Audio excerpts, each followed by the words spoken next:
researchers argue that America's current problem with sexual predators is the fallout from the sexual revolution, a movement said to be inspired by the late Alfred Kinsey and his famous Kinsey reports, first published in 1948. According to the conservative organization Human Events, the Kinsey Report is listed among the top 10 most harmful books of the 19th and 20th centuries.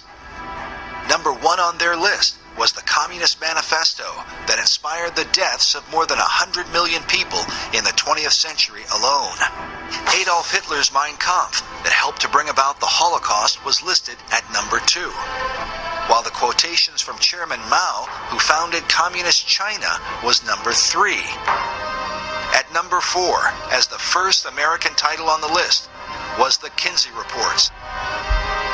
Sexual behavior in the human male, followed by sexual behavior in the human female, which, when first released, was likened to dropping an atom bomb on American society. In 1989, a report from the National Research Council published a statement that American society can be divided into 2 categories, the pre-Kinsey and post-Kinsey eras. How could one man's influence come to define our culture and produce what some consider the most harmful book in American history? It would find its way into every aspect of our decision-making in our lives. Dr. Judith Reisman is renowned for her expertise on the damaging influence of pornography. She has testified repeatedly before the U.S. Congress. Her research has been used by the FBI and by governments throughout the Western world when determining their policies on obscenity.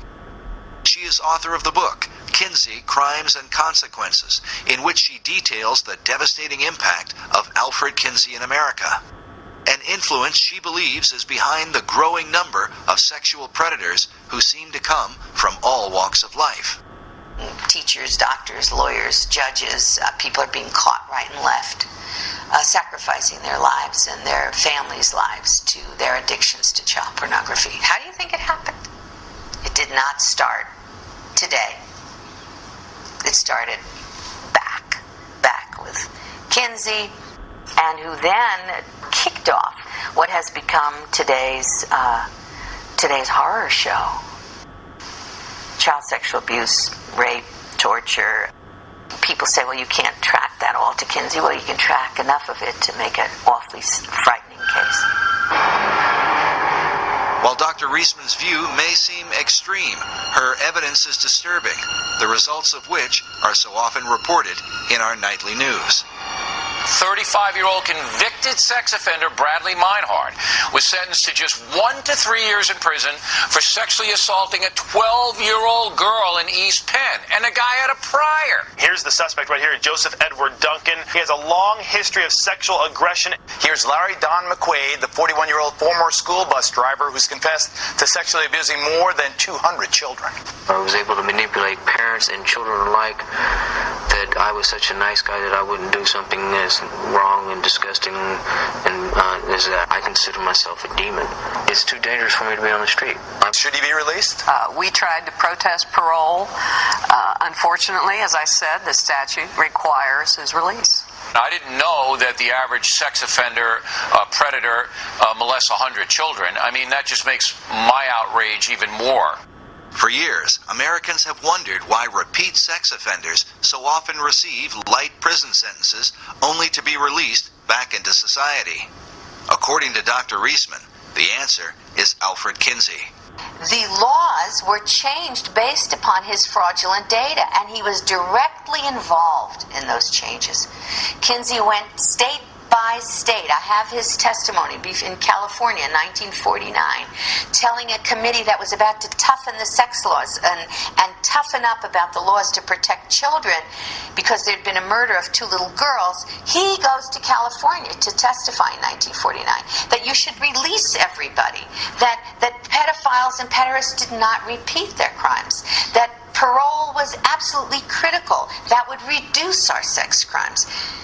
The committee believes him. They reduce all of our sex crimes. They parole people, and they haven't stopped. When the Kinsey Report was first released, The famous ACLU lawyer, Morris Ernst, wrote that virtually every page of the Kinsey report touches on the legal code. He told the legal profession that no bar association, law school journal, or lawyers' committee can consider sex laws without the Kinsey study.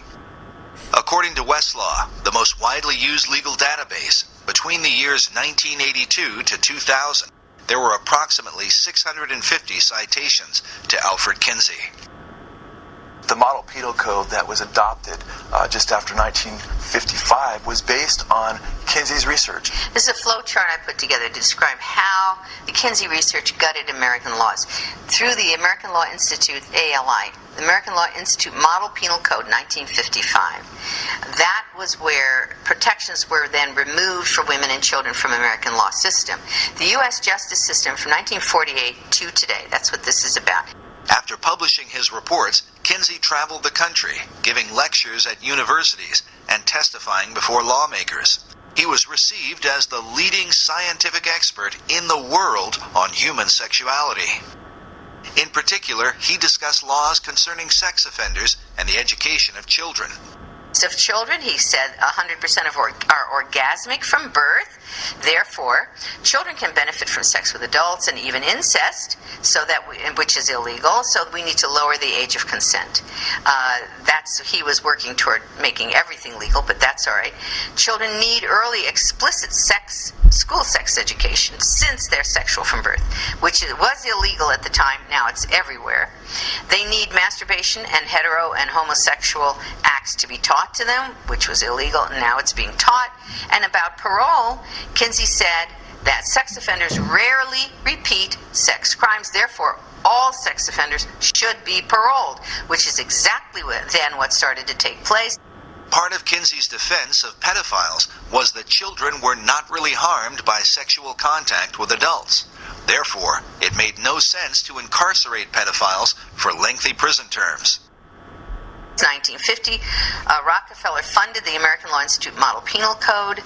1952, a Harvard Law Review called for a code to change our sex laws in accordance with what Kinsey had objectively found. And then in 1955, the code was created and sent out to all legislators in the country via these important people, judge, lawyers, sociologists, lawyers, and so forth. And from there, that went the ALI model, the sex offenses section, sent to states all over the country, adopted all or in part beginning in 1956 here and moving on to Illinois, to Minnesota and so forth, and all other states of the Union. As Dr. Reisman noted, the Model Penal Code was financed by the Rockefeller Foundation. Not coincidentally, the Rockefeller Foundation also financed the research of Alfred Kinsey. In the 1950s, a congressional committee was formed under Congressman B. Carroll Reese to investigate the influence of the large tax-exempt foundations, including Rockefeller. There was a huge concern at the time in the 1950s that the foundations were now being run by people with a strikingly strident, a libertarian or liberal agenda, which resisted and resented the Judeo-Christian way of life. The late Norman Dodd was the director of research for the Reese Committee. In an interview recorded shortly before his death, Dodd stated that part of what the committee had learned was that the objective of the great foundations was to remove America from the values on which she was built, and to do so through the education system. What we had uncovered was the determination of these large endowed foundations, this Carnegie Endowment story and the Ford Foundation and the Guggenheim and the Rockefeller Foundation, all working in harmony toward the control of education in the United States. Dodd's testimony becomes an important issue when considering the direct impact of Kinsey's research on sex education in America. While the Reese Committee investigated many programs funded by the foundations, when it came to Kinsey's research, they were vehemently opposed by the late Congressman Wayne Hayes. That's established quite well in Renee Wormser's book on foundations, their power and influence, a book that no American who wants to understand what happened to our country should be without. Renee Wormser was the lawyer for the Reese Committee. In his book, Wormser writes that the committee had dug up some significant material about Foundation support of the Kinsey projects. This brought Mr. Hayes into a steaming rage, he says, and he asked to see our entire Kinsey file. It was produced for him, and he angrily declared to Mr. Dodd that we were to go no further with this particular investigation, contending that every member of Congress would be against our doing so. Mr. Hayes stated emphatically to Mr. Dodd that he would oppose any further appropriation to our committee unless the Kinsey investigation were dropped. Wormser writes that as a result, the valuable material in our Kinsey file never saw the light of day. They left. My grandfather said, "What about the check?" And he says, "Oh yes, I almost forgot." Who said that, Kinsey? Kinsey said that. And so my grandfather took a check from him, and Kinsey said, "I made it out to both of you because I didn't know which one was going to get the money." The disturbing implication is that Alfred Kinsey used taxpayer money via the Rockefeller Foundation to finance pedophiles who were actively molesting children. Why would he pay them? For what? At the time, I didn't know for what. Many years later, I found out that my dad had actually helped Alfred Kinsey do research for his book. Esther's own father had been molesting her for years and sending information about sexual behavior. At the time, she did not know what he meant. He gave me a copy of the book in 1947, but it was a pre-edition signed by somebody, autographed by somebody, and I don't remember who. But my father gave me the book and said that he helped Alfred Kinsey research on the book, and that it was going to change the way the world looked at sexuality. How old were you when your father first began to molest you? I was probably around 6, maybe 7. I couldn't tell you exactly. Do you ever remember your father molesting you with a stopwatch? Yes. And then would he record information? There were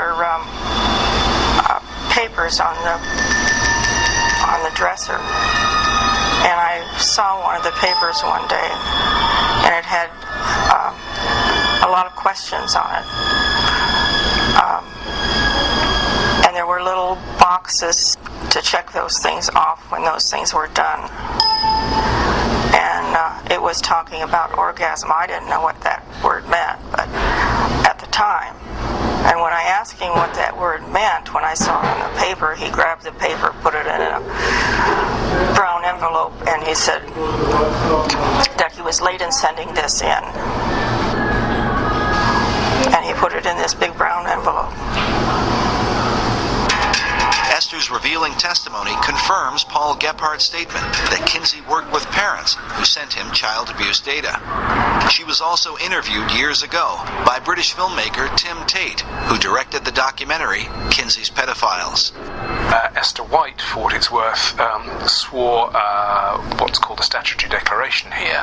She swore on oath that the information she gave was true and to the best of her recollection, and so did her mother. We asked Esther to give us her opinion about the Kinseyan philosophy that children are sexual from birth. Children are not sexual from birth. They are obedient to whomever is over them. In my case, it was my father. You honored your mother and your father. You obeyed what they said. You did what they said. That's the reason I was silent for so many years. I was told not to tell my mother. that this was normal, and all the other little girls and boys were doing this too. So this was not a rare thing at all. That was, they just didn't talk about it. So I was made to believe that I was sexual, but I wasn't. I hated it. I cried, I had convulsions, but that was totally ignored. She's heartbroken about the life that she lived because of her abuse at the hands of her father and grandfather, who were working for Kinsey and sending material to him. There are others out there like that. Bancroft said he knew there were, and he was afraid they were going to show up. He wasn't talking about one pedophile when he said he was afraid that the children of these pedophiles would show up. He was talking about a lot of people who were damaged, and he knew it. And the Kinsey Institute knows it, and Indiana University knows it, and they've always known it.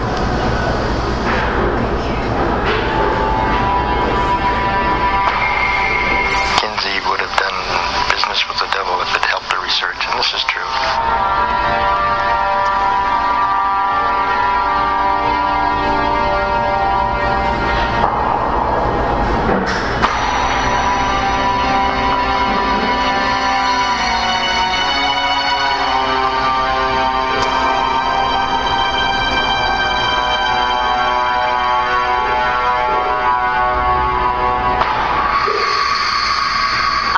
Kinsey as one of the most treasonous Americans in human history. The charge of treason might sound a bit extreme, but the evidence shows that Kinsey's desire to document the most depraved sexual behavior led him to work with a man who seemed to personify evil itself, a Nazi pedophile named Dr. Fritz von Balusek. Dr. von Balusek was a Nazi officer, Gestapo member of the Gestapo, one of the original Nazis, by the way, joined the party very early. He was in charge of a Polish town, and he was a pedophile. Years after the war, von Balusek was arrested and put on trial for the murder of a 10-year-old girl who had been found naked and throttled on a piece of wasteland.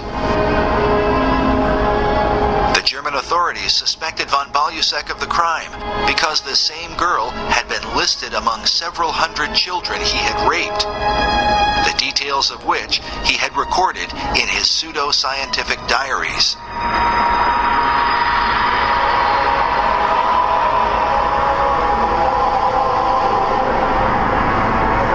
The German newspapers called him the most important pedophile in the criminal history of Berlin. During the war, von Balusek used his authority as a Nazi officer to fulfill his pedophile desires. The full number of children he abused and ultimately murdered is still unknown.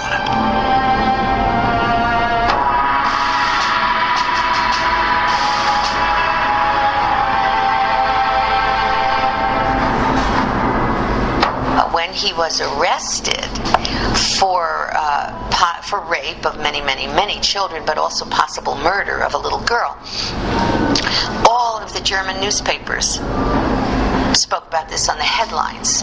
It was in the headlines of every newspaper in Germany. During the war, von Balusek was the commandant of the Polish town of Jędrzejów. There he threatened the children with certain death if they refused his sexual desires.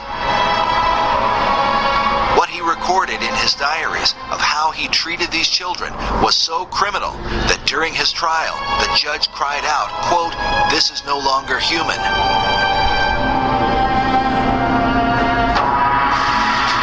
He had told the children that it was either the smokestacks or it was him.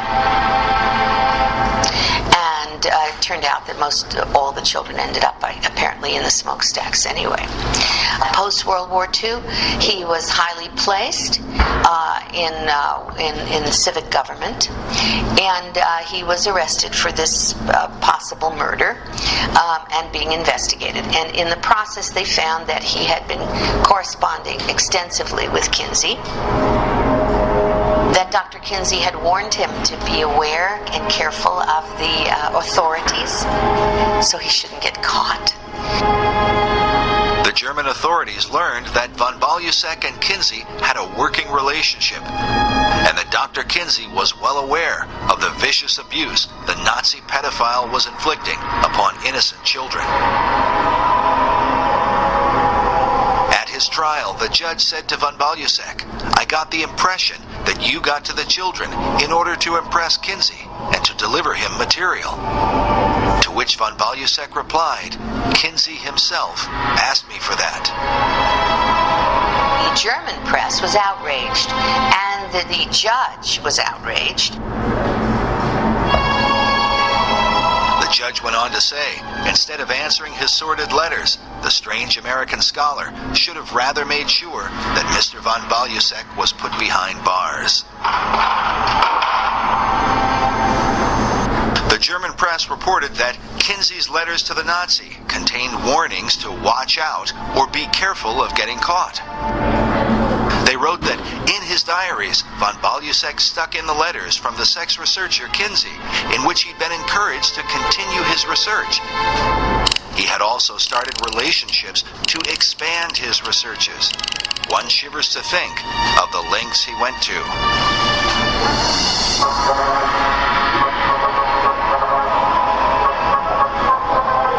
At some point, the German authorities tried to get hold of information on von Balusek from the Kinsey Institute.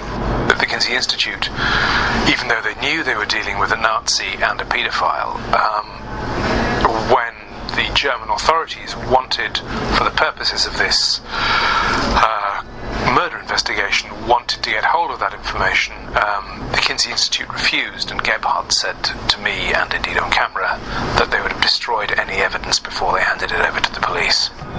Paul Gebhardt said of this event that the FBI put pressure on Kinsey to reveal the guy's sexual diary, but Kinsey said absolutely not.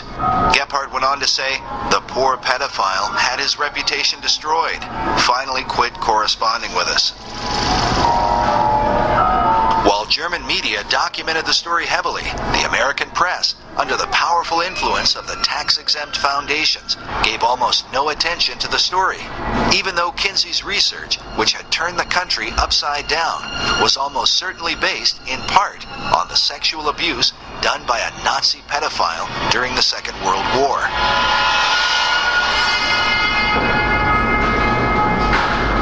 It is entirely likely that von Balusek's letters to Kinsey can still be found in the records of the Kinsey Institute even today.